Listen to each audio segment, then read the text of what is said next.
రోజు అంతర్జాతీయ మహిళా దినోత్సవం సందర్భంగా మన ప్రపంచ వ్యాప్తంగా ఉన్నటువంటి తెలుగు మహిళలందరికీ కూడా మరి మహిళా దినోత్సవ శుభాకాంక్షలు తెలియజేస్తూ పిల్ల పాపలతోటి మరి అభివృద్ధి చెందుతూ ఉండాలని ఆ భగవంతుని ప్రార్థిస్తూ మరి ఈ రోజు సెంట్రల్ రైల్వే మినిస్టర్ గారు వచ్చిన సందర్భంగా మరి వారు అపాయింట్మెంట్ ఇచ్చిన సందర్భంగా మరి మా తోటి మంత్రివర్యులు సోదరులు కోమటిరెడ్డి గారి నాయకత్వంలో ఇద్దరు ఎంపీలము మరి ఇద్దరు మినిస్టర్లము వరంగల్కి సంబంధించి మేము వచ్చి ఈ రోజు అక్కడ ఉన్నటువంటి ప్రాబ్లమ్స్ ని వారి దృష్టికి తీసుకుపోవడం జరిగింది.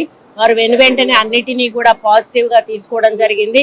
కొన్ని దశాబ్దాల కాలంగా పెండింగ్ లో ఉన్నటువంటి రైల్వే కోచ్ ఫ్యాక్టరీ అయితేనేమి, రైల్వే డివిజన్ అయితేనేమి, మరి ఇంకా చాలా మన రాష్ట్రంలో పెండింగ్ లో ఉన్నటువంటి పనులు కూడా వారు చెప్పిన వెంటనే అర్థం చేసుకొని తప్పకుండా చేస్తామనేటువంటి మాట చెప్పి వెళ్ళడము చాలా హ్యాపీగా ఉంది.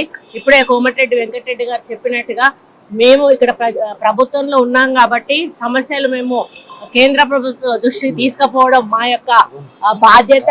దాన్ని వెంట పడుతూ కూడా మళ్ళీ సీఎం గారిని కూడా తీసుకొని వెళ్ళి పదే మంత్రులను కూడా కలుస్తూ మేము ఈరోజు శాంక్షన్స్ చేపించుకుంటా ఉన్నాము.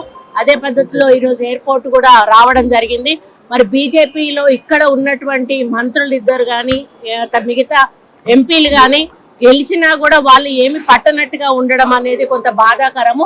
ఇప్పటి నుంచి అయినా కూడా మనము పార్టీలను పక్కన పెట్టి ఇప్పుడు ఎలక్షన్స్ కాదు, మనం ముందు అభివృద్ధి చేసుకోవాలి.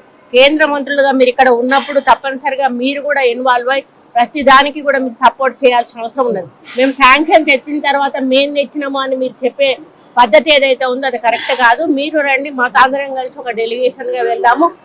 కానీ మేము ఇచ్చిన దాన్నైనా కూడా మీరు వెంటపడి శాంక్షన్ చేయించండి. మీరు చేయించకపోయినా మేము మా ముఖ్యమంత్రి గారు అయితే వాటి వెంట ఉంటాము. వాటిని అన్నిటిని కూడా శాంక్షన్ చేయించుకొని తెలంగాణ రాష్ట్రానికి ఏ విధంగా నిధులు తెచ్చుకోవాలో ఆ విధంగా తెచ్చుకొని ఒక మంచి ఆ వాతావరణంలో తెలంగాణను అభివృద్ధి చేసుకుంటామని తెలియజేస్తూ, ముఖ్యంగా వరంగల్ నగరం అనేది ఈ రెండవ అతిపెద్ద రాజధానిగా మన ముఖ్యమంత్రి గారు చూస్తా ఉన్నారు. దాన్ని ప్రత్యేక దృష్టితో చూస్తూ దాన్ని ఒక లెవెల్లో అభివృద్ధి చేయాలనేది అతని ఆలోచన. అక్కడ ఆల్రెడీ టెక్స్టైల్ పార్క్ కూడా ఉంది. ఇక తర్వాత అన్ని రకాల ఇండస్ట్రియల్ కానీ మన మెడికల్ కానీ ఎడ్యుకేషనల్ కానీ ఈ విధంగా అన్ని రకాల హబ్స్ ని డెవలప్ చేయాలనేది కూడా మా ముఖ్యమంత్రి గారి కోరిక. ఈ ఎయిర్పోర్ట్ వచ్చినట్టయితే 100% అన్ని రంగాల్లో అభివృద్ధి చెందుద్ది. రైల్వే కోచ్ ఫ్యాక్టరీ డివిజన్ వచ్చిందంటే ఇంకా వరంగల్ కు తిరుగులేదు. కాబట్టి అన్ని రంగాల్లో హైదరాబాద్ తర్వాత వరంగల్ పెద్ద నగరంగా ఉండి రాబోయే రోజుల్లో ఎంతో మందికి ఉపాధి కల్పించే అవకాశం ఉంటుందని తెలియజేస్తుంది.